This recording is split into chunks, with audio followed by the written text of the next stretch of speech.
umaga at welcome po sa ating programa, My Morning Manna with Pastor OG.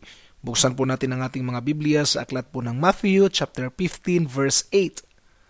These people draw near to me with their mouth and honor me with their lips, but their heart is far from me. My topic for this morning is looks can be deceiving. Minsan, akala natin ang tao ang lakas-lakas pero sa loob pala mahina na, no? Meron na pala mga karamdaman. Because looks can be deceiving. Akala natin ang ganda-ganda, yun pala bakla. O di kaya ano man yan, no?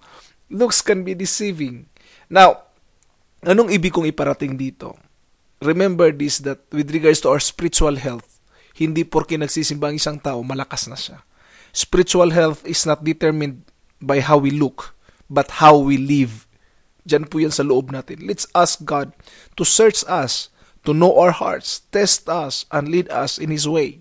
Kaya po, hindi po pwedeng sabihin na, ayan, malakas yung taong yan kasi palaging sa simbahan. No. Looks can be deceiving.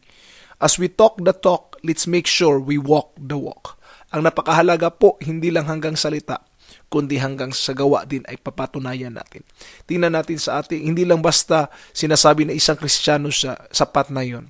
Kailangan po nating masuri kung totoo ba talaga ang kanyang paglilingkod sa Diyos. Kaya po ang challenge ko po ay ganito. Let's start to live the life that God intended us to live.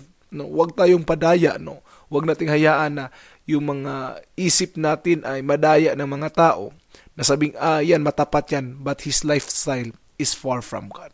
So let's not be deceived by the looks. Let's live the life that is pleasing before the Lord. God bless po ang magandang